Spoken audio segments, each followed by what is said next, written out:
Your task will not be an easy one. Your enemy is well-trained, well-equipped, and battle-hardened. There is not a liberal America and a conservative America. There is the United States of America. Good night, and good luck. Hey, folks, and welcome back to the Lincoln Project podcast. I am your host, as always, Rick Wilson. I am joined today by the brilliant and very insightful Brody Mullins, who has written a book about how Washington really works. It's called The Wolves of K Street. And for a lot of you, you have a kind of beautiful vision of Washington, of eager young people going to work for their eager young congressional member from, East Palatka, Florida, or wherever else in the country they might come from. And you have this kind of Aaron Sorkin-esque West Wing vision of Washington and how it works. You would think they're working for the good of the order. Brody's book will peel any illusions you may have about that back. And for those of you who are of a more cynical take, I want to tell you, this is a book you should read because it will really even surprise you. And I have been around Washington my entire life. I have been around that process my entire life. And even I was like, whoa, hello, to a few of these stories. So, Brody, I want to welcome you to the show. Thank you so much for joining us on the Lincoln Project podcast. So tell us about The Wolves of K Street. How did you come to write this book? Yeah, well, first of all, it's sort of sad to hear you say that. I think it's unfortunately true. But, what we're really trying to write about is how Washington really works. And, one of the things that when people learn about Washington or hear about Washington is that, this is where smart young people, where the best and brightest go to, work for their government and to help out society. And people think that laws and regulations are made, produced from the interplay of the three branches of government who have this inherent tension. And, unfortunately, what we found out is that the corporate lobby, that corporate America is sometimes as powerful, if not more powerful, than the President of the United States and Congress. Sure. I can tell you this, in my Republican days, I not only represented candidates, but I represented a lot of corporate clients as well back in the day. And they all had a lobbying presence in D.C. That was always a part of their ability to communicate what they wanted to members, and they very, very frequently got what they wanted. And folks, I just want to disabuse everybody of one piece of thing here. This is not a critique of Republicans or Democrats, because every single person in Congress, from AOC to Marjorie Taylor Greene, plays the game. Talk to us a little bit about that, how the sort of unified theory of influence in Washington is completely nonpartisan. Yeah, that's a great point. And another reason we wrote this book, I mean, if you're outside of D.C. and you're a Republican, you think that Democrats are the reason that everything is wrong in Washington. And if you're a Democrat, you blame Republicans. And what we're saying is, no, everyone in D.C. is essentially on the same team. And it's been for the last 50 years, it's been a pro-business, pro-industry team getting done what corporate America wants. And corporate America has been widely successful for the last 40 or 50 years because of that. They've created a pro-business center so that when laws and regulations are passed that help companies, they're supported by both Republicans and Democrats. Think about the Clintons and trade, or it's not just Republicans; it's both sides. Or Chuck Schumer and tech. Absolutely. I mean, we have folks on both sides who have their parochial and financial interests at heart on this. Talk to us a little bit about. So let's go back in the Wayback Machine for a second. I think Sarbanes-Oxley was one of the biggest things that corporate America ever got done for themselves in Congress. What do you think was like the peak moment of corporate influence in the political process in Washington? There are so many. It would be hard to make a list of a top 100, but let me mention one just because you brought up the topic of bipartisanship. In the last presidential election, Joe Biden, obviously a Democrat, and Elizabeth Warren, obviously a Democrat, and many other Democrats talked constantly on the campaign trail about how they were going to get rid of the Trump 2017 corporate tax cut. This is a $1.3 trillion tax cut for corporate America, even though companies actually didn't really want the rate cut, but that's a separate story. So every Democrat said, we're going to rescind, we're going to strike down this corporate tax cut. So how powerful is corporate America? After that last election, Joe Biden, Democrat, is president. Democrats have the House and the Senate. They are in control. There was not even a vote. That's right. They didn't even have a vote to rescind the corporate tax. It's one thing if you say, hey, this is what I stand for, and you'd have a vote and you Right, lose. they couldn't I mean, do that's it, right. politics. They didn't even have a vote, and so no one's ever talked about that. But if you want to know how powerful they are, that's power. Yeah, that is power. And I do think I wrote about this in my first book. I knew one of the people sitting in McConnell's office writing that bill. And I called this person up and I said, listen, just tell me, and this is 2017, so I'm like trying to hold on to hope that there's some like do-gooderism left in the Republican Party. I'm like, tell me there's some middle-class uplift in this bill. He's like, dude, I work for the private equity industry. that ain't us. And it has always struck me that the structure we've built in this country, both deliberately and inadvertently, and I say that because we did this deliberately because this was the way that people didn't have to do 400 rubber chicken dinners. So they liked being able to go to a few meals in Washington, a few meetings in a conference room on K Street or in Capitol Hill, and walk out of the door with $25,000 or whatever the number turns out to be. But we also did it inadvertently when Citizens United ended up being this thing that opened a gusher of money into campaigns through the back door. Talk to us a little bit about how much time the average member of Congress or the United States Senate actually devotes to their job versus how much time they spend working this system that we are now blessed or cursed with. Yeah, well, unfortunately, members of Congress need to spend probably half their time, certainly a third of their time, raising money. I mean, the number one thing I know about being a reporter, I've been a reporter in D.C. for 30 years, I've learned one thing for sure, and that is members of Congress exist to get reelected. And to get reelected, you need money. And unfortunately, the way the system works now is that corporations and corporate PACs have that money. And that the best way to get money is to go talk to lobbyists, to go talk to corporate CEOs who can round up checks from multiple people. One of the things we write about our book, The Wolves of K Street, is that every time there's a well-intentioned reform effort in Washington to clean things up, it tends to sort of have an unintended consequence. And the one here was the 2002 McCain-Feingold campaign finance reform, which had a great idea. Let's block big companies and billionaires and labor unions also from writing $1 million checks to the Republican National Committee and the Democratic National Committee. No one disagreed with that. But it turns out that once you did that, members of Congress still needed to raise money. They still needed the $1 million. And instead of going to just a small group of companies and getting their political party funded, they had to go to lobbyists because lobbyists had the networks of hundreds of corporate executives and hundreds of corporate PACs who could effectively give them $1 million, through small donations. So anyway, it just, it was a good idea. And it's now backfired, and now members of Congress need to spend all this time raising money and not legislating. Yeah, it is shocking to people just how much time. I know a few candidates who are new running for Congress this year who have expressed to me like, oh my God, I have to call so many people. And it's true, they have to call so many people. And it's not just high value individuals. They're trying to make new best friends in this ecosystem that, I think very few of them expected.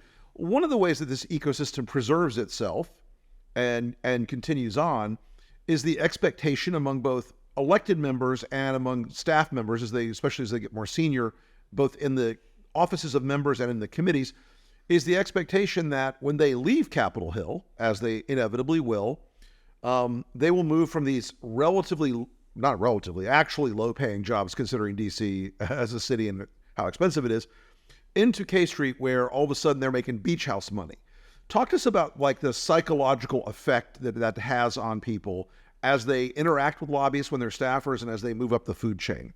Yeah, it's a fabulous question, and it goes back to money, which is really the source of a lot of our problems in politics. But you have you have staffers and members of Congress actually who come to Washington are not making much money. A lot of staffers on Capitol Hill are making $50,000-$60,000 a year. They're 25 years old, they're 27 years old.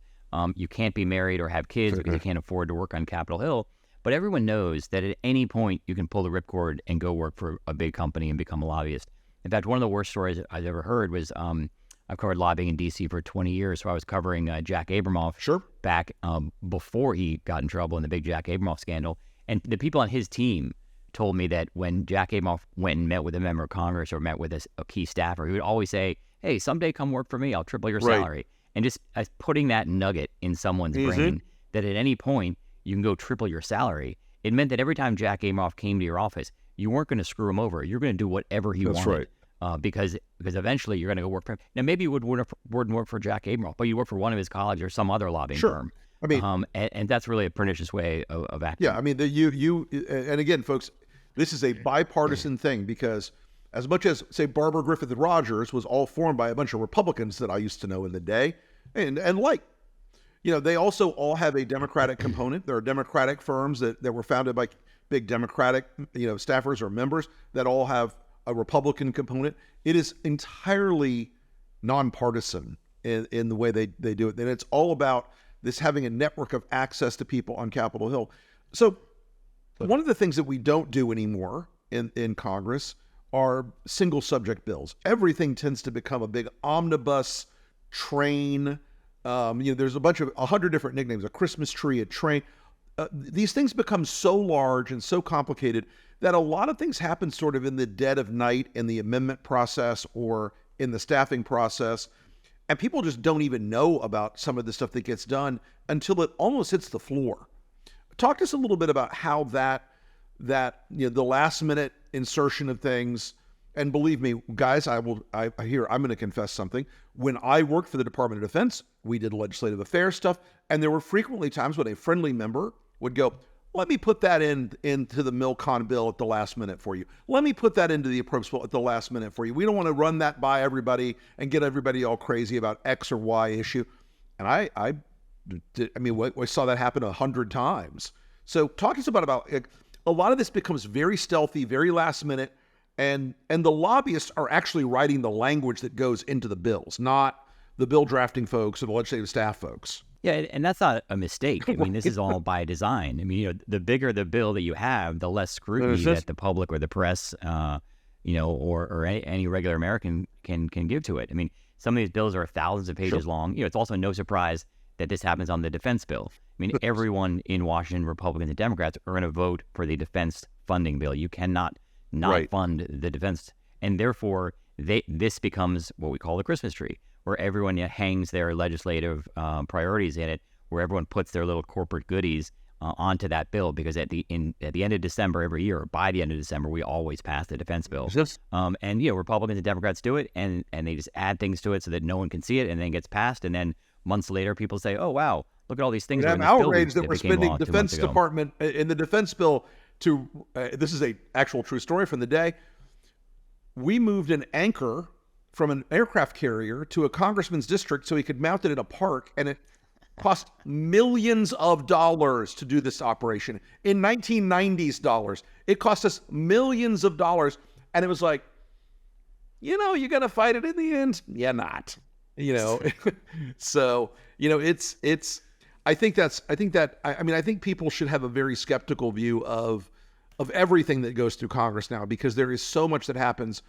The bill drafting and I read something recently that someone said, "Oh, I'm waiting for the bill analysis to come back from Heritage." Like, oh, are you?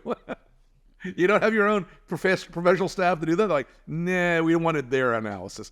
It just, I was at a book event a few weeks ago in I shouldn't even give the state, but a former member of Congress came up to me, and he said that when he was writing laws, that members of his committee would come up to him and say, just do what the realtors want. I don't even want to talk to the realtors. Just do whatever the realtors want so they don't defeat me in re-election. And that's how bad things are. Sure. That members of Congress are just saying, do what the interest group wants. I have seen that story, before in Congress. And I mean, there was a period of time when Billy Tozan took over pharma and he was still very tied in with everybody.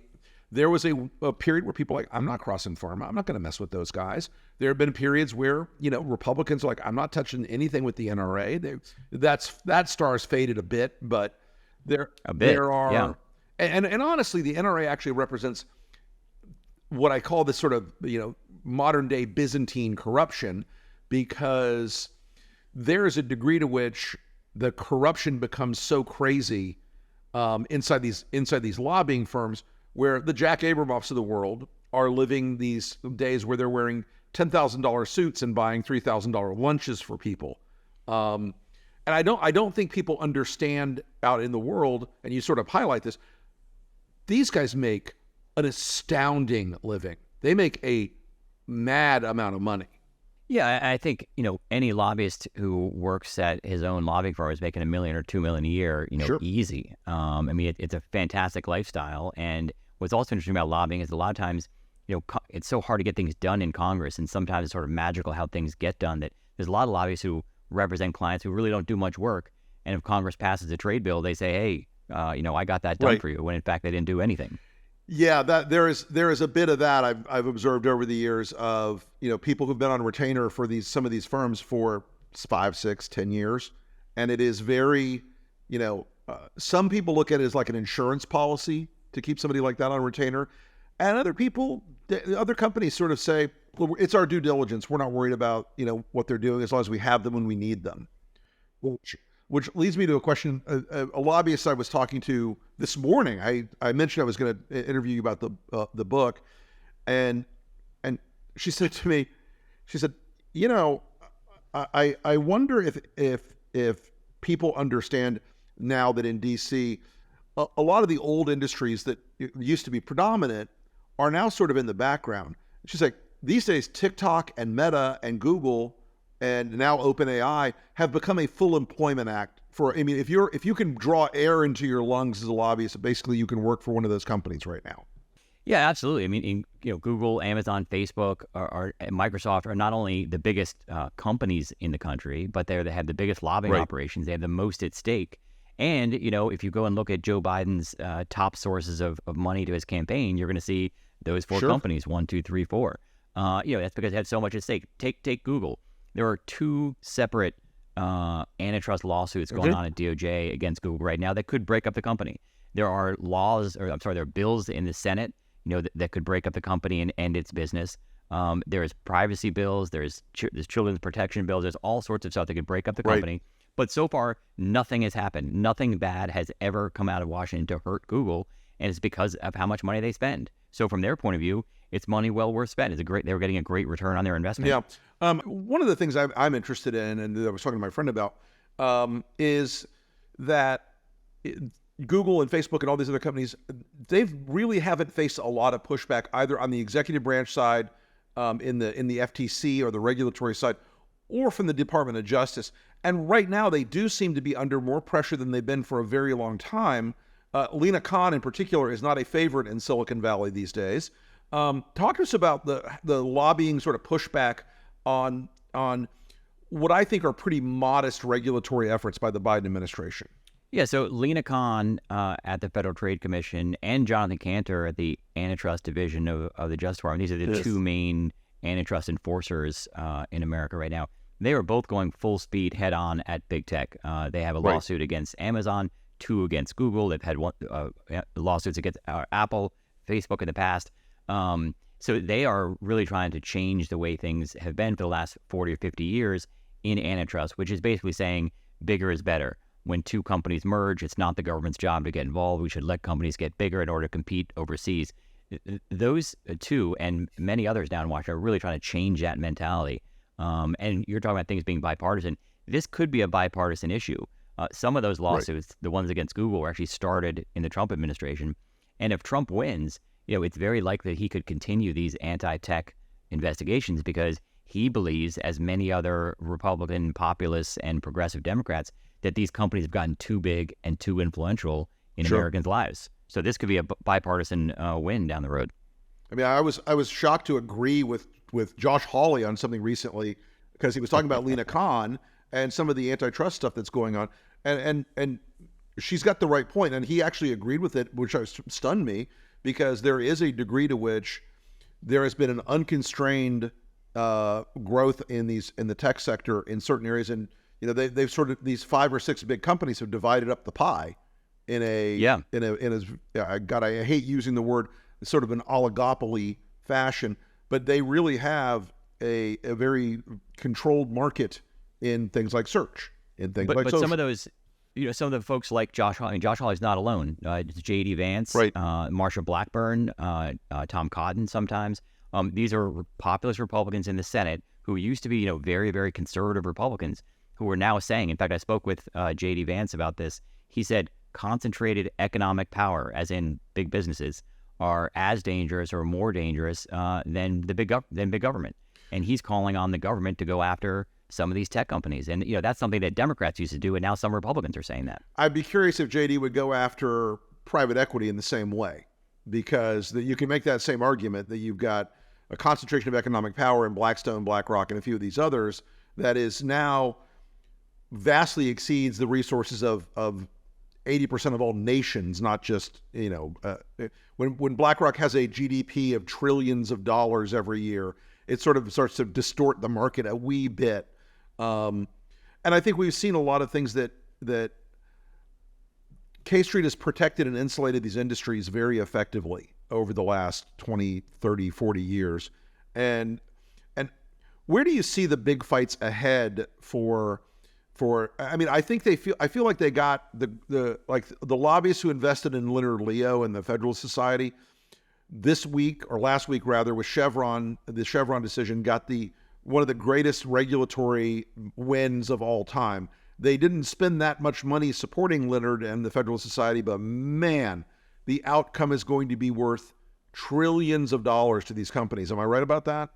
Absolutely. It's a huge win in curtailing and hamstringing the efforts of federal agencies going forward. And who knows about all the regulations that are already on the books that now could get rolled back because of this. But going back to the other point about J.D. Vance and Josh Hawley, those guys are not just looking at tech. They're saying, and another populist Republicans are saying, why is it there's 5 tech companies, but why is it also there's 5 big banks and 5 airlines and 5 railroads? In every industry, there's 3 or 4 or 5 big companies. And they think that that's because those companies, the biggest companies, have the most money and the most lobbyists, the most campaign donations, have the most members of Congress in their pocket. And it used to be that companies hired lobbyists because the government was creating regulations and the companies wanted to fend off that regulation. Right. Now companies are hiring lobbyists. Right. They're creating regulations. They're coming to Washington proactively to create rules and regulations that screw their competitor and help themselves. Right. I mean, when Mark Zuckerberg says, I want regulations for social media, he wants them so that they are so complex for any other entries into the market that those folks can't do the lift. But Facebook can throw $1 billion at regulatory compliance and not blink an eye. $1 billion a day they could do. Sure. No problem. Sure. But that is something I think people, a lot of my Democratic friends are like, oh, the Republicans just want to get rid of regulations. No. They want to give the regulatory structure to their friends in a way that advantages them and disadvantages the vast bulk of people who can't play the game in D.C. And I think that's why we see Republicans attacking the Chamber of Commerce these days, because they see the Chamber of Commerce as the mouthpiece of big business that is creating these rules and regulations, exactly like you just said. Full confession, done work for them in the past. Great, great shift among a lot of people in the MAGA world that the chamber is now the devil. And the chamber is now the source of all evil because on 2 issues, immigration and regulation. They really and trade. Yeah. But I mean, I wonder if you're going to see, or actually let me ask you the question. What do you think is the next big lobbying battle ahead of us? I know a lot of people say it's going to be AI. I am a skeptic that they can ever regulate AI because they'll never catch up given the legislative cycle. What do you think the next big battle is going to be in Congress over the sort of things the lobbyists want to change the world for their benefit? Yeah, I think it is AI. The last one was crypto, and the one before was tech, and none of those are resolved. And that's because the tech industry has had a target on its back for 5 years, 10 years, depending on how you count it, and they've won every time. So I think crypto and the AI folks know if you start flooding Washington with money now and start working these issues now, we can head off any anti-industry regulations for the next 10 or 20 years. So, they're starting now in order to set up their firewall of defense. Mm-hmm. Mm-hmm. Well, I think it's going to be, it's a fascinating book. It's a fascinating world that I hope people will have a look at it because it will make you understand that, as the PGR work one time said, the 3 branches of government are not the executive, the legislative, and the judicial. They are money, power, and bullshit. And this is a combination of money, power, and bullshit in in the hands of people who are very well compensated and very persuasive, because they are then able to fund and operate this entire political system that keeps both parties in office. Yeah, I agree. Well, thanks for having me. Well, Brody, thank you for coming on the show. So once again, folks, the book is The Wolves of K Street, The Secret History of How Big Money Took Over Big Government. Brody, how can people find you on social media? Yeah, so I am at Brody Mullins DC on Twitter. That's where I keep all my stuff. So that's the best place to find me, and I'll let you know about where my future events are. Great. Well, thank you so much. Best of luck on the book, and we'll talk to you again soon. Awesome. Thanks so much for having me.